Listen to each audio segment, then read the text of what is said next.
Okay, guys, welcome to my home gym / studio. Brian, DeLeon. Yep. I'm going to Yes, use sir. a fake accent. Then Chris Corrales. Am I saying that right? Corrales. Corrales. Yeah. At the gym, Corrales. Corrales. So, what I want to do, I want to start having these kind of podcasts about starting in Muay Thai, and we'll talk about other stuff. But the first idea was I want to get coaches in here to talk about how to get people into fighting, Muay Thai fighting specifically.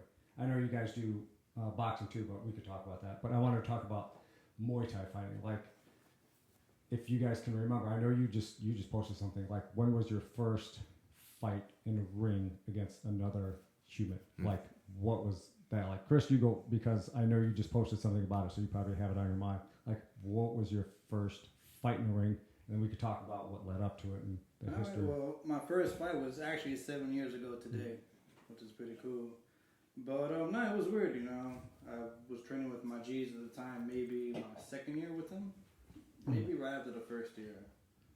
Let's see. And this is a Muay Thai fight? It was a Muay Thai fight, full rules, and it was cool. But I remember being scared all the way up to the fight. You know, it was just I had to do it to prove that I didn't stop training and all this other shit from New York. Excuse me. Oh, you can swear. It's just us. It's no big deal. But I just remember having a lot of anxiety leading up to it. And then when I saw my opponent for the first time, and then he was a lot bigger than me, and I was just thinking, man, this dude's gonna knock my head in, man. Was that just because it was just an open class kind of fight? No, Is that how they had it? Did you we just were fight matched for up. No, it was Okay. weird, man. We were matched up, but I don't know. All these promoters always thought I had more experience than what I really Yeah, had. so they were like, So they gave me a Yeah. tough fight. Yeah. You know, it turns out this dude had 11 fights, you know, and this is my debut, my first one. And I'm like, all right, you know, none of that matters. But the fight begins, and I just remember, I just kept saying to myself, just keep your hands up, don't get head kicked. And we're going, and I just remember going in a circle, and nothing's happening. He's scared of me, I'm scared of him. I could hear Brian in my corner, come on, Chris, do something. Andre's like, boy, come on, Corrales. Jeremy, everybody just, and I'm just, bell rings. I go into the corner, my G's okay, now you gotta pick it up. Brian looks at me like, come on, man. You look at the video, you can see his so face. nobody did anything for the first round? Nothing happened. You were I just threw dancing? maybe 2 hard kicks, that was it. Yeah. And the first kick, I jammed my big toe. So, Oh, yeah, that's you worse. never kick with your foot like this, always, you know, extend. Yeah. But of course, first kick I throw, cracked the big knuckle. Boom, I felt it. You know, second kick, hit him hard, but, you know, far distance. Right. Second round, I'm getting a little more comfortable, but I'm still kind of scared, you know. And, you know, hit him with a little more stuff, but still, you know, nothing really happened. It was in the third round when I see him get physically tired, and I'm like, okay, now's my chance. So I started picking up the pace, and a little too late, but still. How many rounds was it? 3 rounds, Three rounds, 3 2-minute rounds, full Okay. rules. I didn't throw any elbows though. It was weird, like it was like I had sand legs. What was his name again? Andy Pettit. Okay, that's what I thought it was. And where You was messed his leg up though. You kicked the shit out of his leg, man. Yeah. Like he's kind of downplaying a little bit of like what happened, but yeah, it was an entertaining fight, man. You chopped his leg down, like his leg was super bruised after 3 rounds, like. I remember post fight, Jeremy took his camera and goes to the opponent. Let me see your leg and stuff, and being a jerk Give you about a it. proof, But yeah. it was cool. Yeah. So was it one of those things where it was your first fight, you were nervous, and did you freeze, or did it take a few rounds I to get definitely into it? froze. No, I definitely froze in the Yeah. first round. And the second round, you know, it's just as the fight progressed, you get a little more comfortable with it. Mhm. Kind of like a first date, you know, you start off, it's like, ooh, we talk about it and stuff. But then as you get more comfortable, you start opening up. Same thing like the fight, you know, it's just like a first date. Well, except no one's gonna punch you in the face. Wow. Not so romantic, you know, it's not that romantic. Yeah.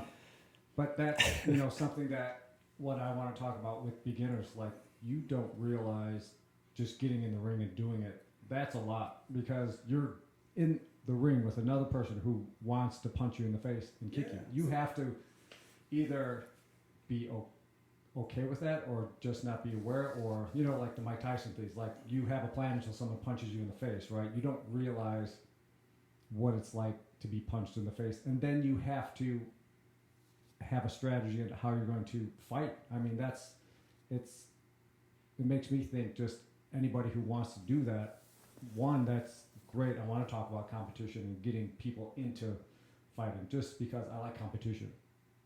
And I want people to get into, Muay Thai fighting. I want people to get into Jiu-Jitsu competitions just for the sake of competing because I just think it gives people something. It gives people, man or woman, because we see it both. You guys deal with men and women. Just the fact that you can get in the ring with another person like that who is going to fight you, and that you can overcome that. And then how do you deal with that in the ring? Maybe it's experience. Maybe the first round, okay, you're just nervous. The other guy's nervous. It's both.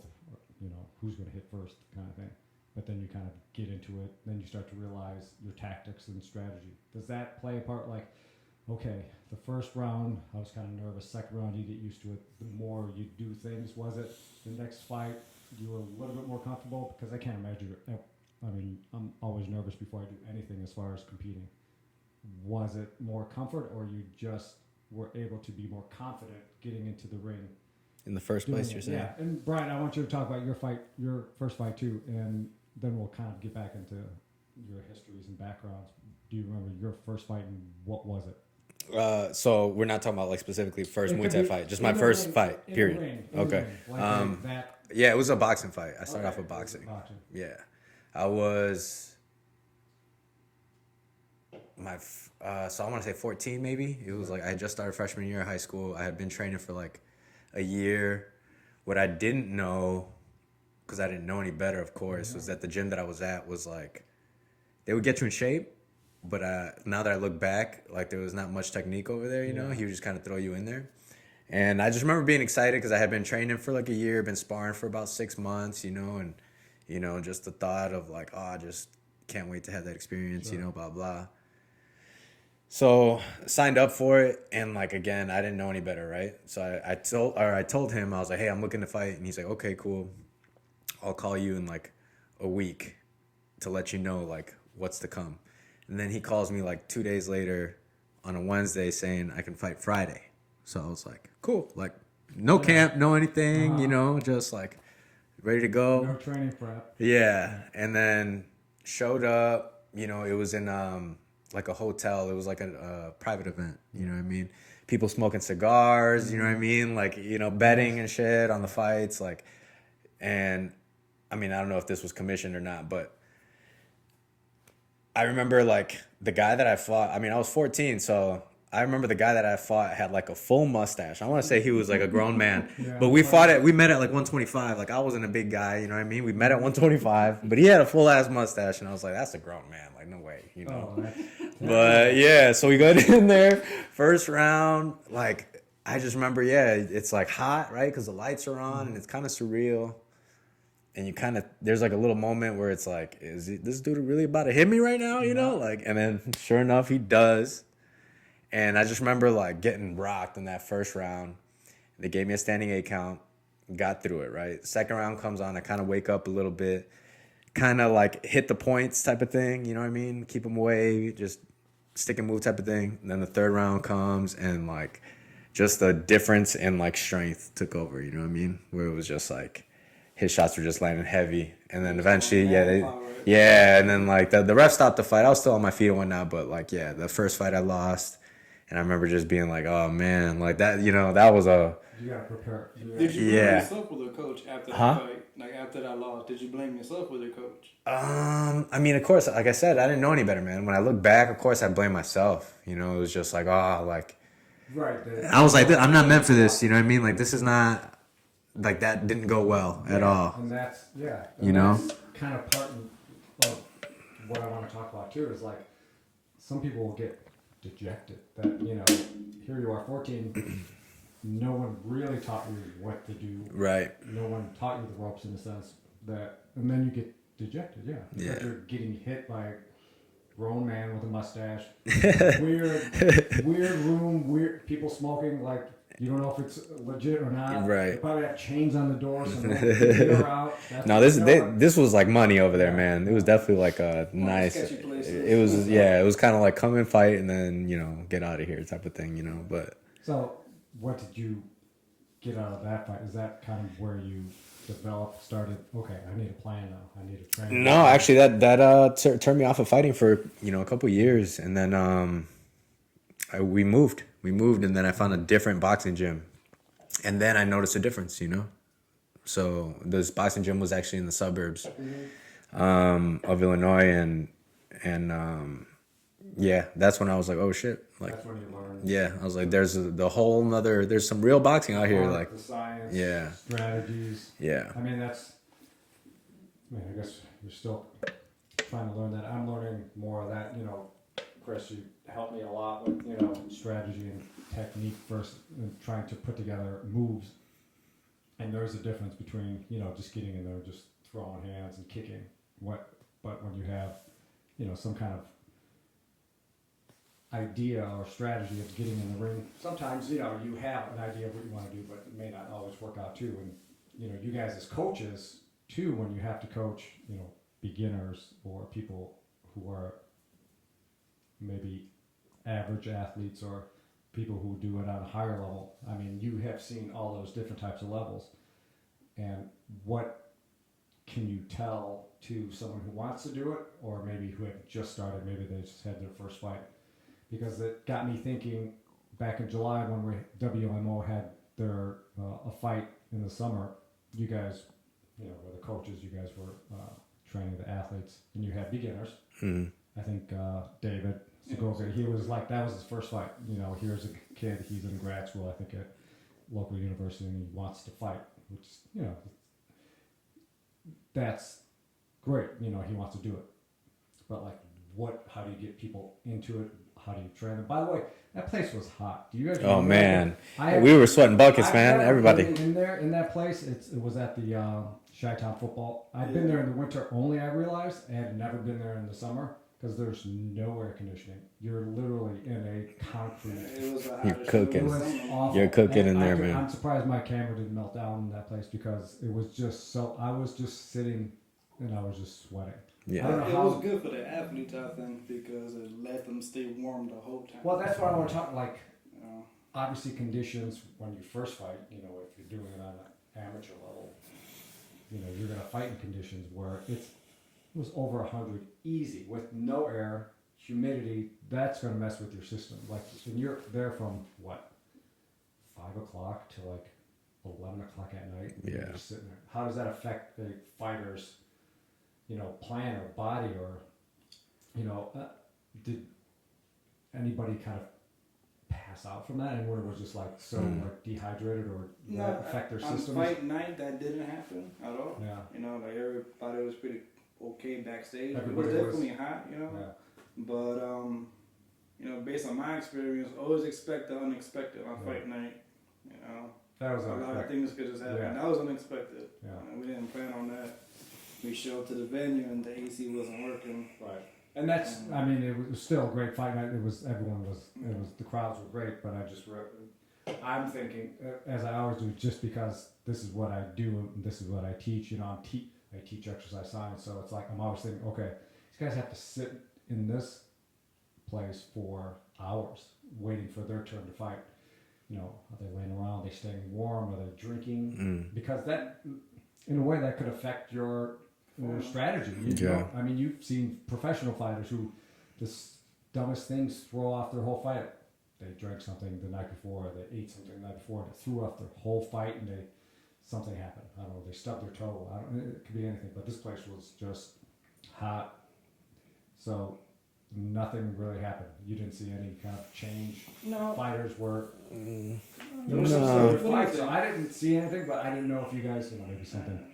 I think, like Chris said, nothing's really gonna go right before. I think that comes with experience too. Even as a fighter, after a while, you realize that when you warm up, you're not gonna feel. At least for me, I don't feel on point. It's almost I don't know. It just feels like everything's going wrong until you get to the point of the bell rings. For me, at least, that's when everything kind of clicks, and it's all right, cool. It is what it is, I think as a corner, the most important thing is just trying to keep the fighter focused and relaxed, not to warm up too much, you know what I mean, regardless of the situation around you, because like you're gonna warm up in some random rooms, you know what I mean, like Yeah, I remember I warmed up in the closet kitchen, like in some what'd you say? at Phantom Fight Promotions. Remember? We What? warmed up in that little closet. Yeah. Yeah, it was literally Or you're warming up with like stage. 15 other fighters, you know, the red corner on one side, blue corner on the other, and like everybody's trying to get ready. So it's not glamorous. So if you want to get into fighting, you're not going to have the glamour of Not in the beginning, hell no. You're Yeah. just fighting in hotel rooms, back rooms, Yeah, hell yeah. in halls, where Yeah, so fighting outside and like under a tent type of thing, you know what I mean? What do you guys, when you guys started fighting, what was your sport of fighting? Was it boxing or Muay Thai, or when did that transition start? Well, Did you for start me- off in boxing? Yeah, Chris, you go. Well, I started off with Muay Thai when I met Crew Willie, and that was just by accident. Mhm. You know, I was more of a grappler head, Mhm. and then me and my boy Edwin was just walking around looking for all the open mats in the Bronx that were free, and we heard of a place called Lion Drawer. And that's where you're from. You're from the Bronx. Yeah, When back you're home. from New York, from the Bronx. And Okay. so we check out this martial arts gym on Bedford Park in the Bronx, and we come in. Hey, we want to try the no-gi class. It's happening as we speak. And the instructor, I forgot his name. I think it was Jason. And he was, yeah, just come on in. So we jump in class, and then this big Hispanic dude just walks in, Mhm. like about 45 minutes later, and I'm rolling with one of his students, a big, strong guy, Christian. And I remember, watching YouTube how to do a triangle choke, so I started practicing the details. I remember I had the triangle choke, and okay, I gotta do this and that, and I have it, and I'm squeezing, and I'm going, he's a big dude, and he taps. I let it go, and the big dude's looking at him, I'm like, oh, okay. So he kind of walks away. After the class ended, he was like, hey, come here, me and my Edwin. And he was like, what do you guys train at? I was like, we don't train anywhere, we just watch YouTube and practice on each other. And he was like, why don't you try the next class? It's Muay Thai. I was like, what's Muay Thai? He was like, just try it out. And that was the first time kicking with my leg. And it You was haven't weird. even heard of Muay Thai back I then? didn't know what the hell it was. Yeah. And I was like, what the fuck is this? I could hit with my legs like this. It was weird. I didn't like it. Hitting with your shins, yeah. Yeah, I It's didn't not- like it. It was awkward. Like I was like, Is that And, because, you're used to watching martial arts I was where you're doing the just- cool stuff? I just believed like grinding upon and jiu-jitsu was Mhm. the way. I didn't care about striking. I was like, if you don't know how to grapple, you're screwed. But Muay Thai just kind of happened by accident. And then after I left that gym and moved to Chicago, I was trying to find a good instructor. And I checked out a couple of places, and some places keep bullshit. Like I'm not gonna say the name. I went to one spot, and it was like a little circuit training, and this dude was being more of a motivator than a coach. Meaning, yeah, come on, you're doing so good. Yeah, keep it up, keep it up. I was doing things sloppy on purpose. And he wasn't correcting those mistakes. My training year could always warn me of that. Always make sure about technique. And I checked out a couple of other spots. But ultimately, I decided to go with Andre. He was the closest to what I was learning in New York. Right away, his first class, Shingo's glove. This is how we check. This is how we do. Drill, spar. More the traditional way of. The same way I learned it. I wasn't really on conviction when I first started because back in the Bronx, it was real gritty. Like everything was old, everything was beat down. We had these big mirrors. It was the Bronx, it was ghetto outside. It was the Bronx. That's And right. then Conviction, was this beautiful big facility that had everything. So I was like, I don't need any of this to get good training. I actually need a good trainer. But when I actually took Andre's class, I was like, yo, he's good. So I stood with him.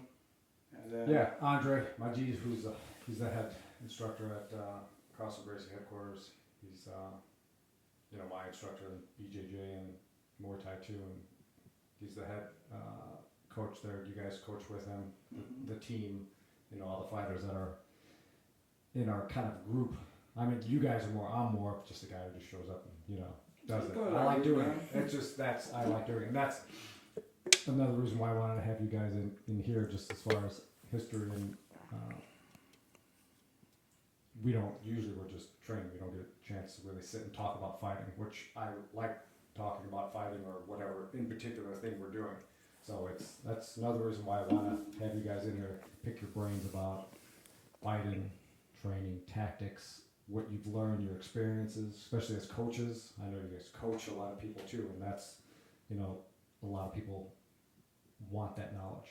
and it just I want to get it out there, especially for beginners. That's kind of I think the most how I important want to start. Yeah, I think the most important thing for beginners is to overcome fear, and not from getting hurt, but the fear of getting embarrassed potentially, Mm-hmm. the fear of seeing your friends and your family there supporting you. You know, the anxiety of having your opponent's family cheer when you get hit with something, even if it's whack. You know, it's a lot of things. You know, if you didn't do certain things, you know you didn't do certain things. Like, sure. I didn't do enough running, I didn't do enough sparring, I didn't do enough technique. You know if you did or didn't. You know, so it's a lot of things you gotta really think about. You know, the physical part, that goes away. You know, I've been in fights where I was winning, but I've given up just because I was getting tired, or he hit me with a good shot, and everybody's like, oh, Sure. and now I'm discouraged, even though I was winning the fight, you know. And those are real things that nobody talks about. You know, it's just, oh, I had a bad night. Well, what was it that had a bad night? Oh, well, truthfully, I saw my friends, and it freaked me out, you know. Truthfully, when I got hit, it was like, oh, you know, it's kind of embarrassing. You know, and those things, you only learn from experience, you know.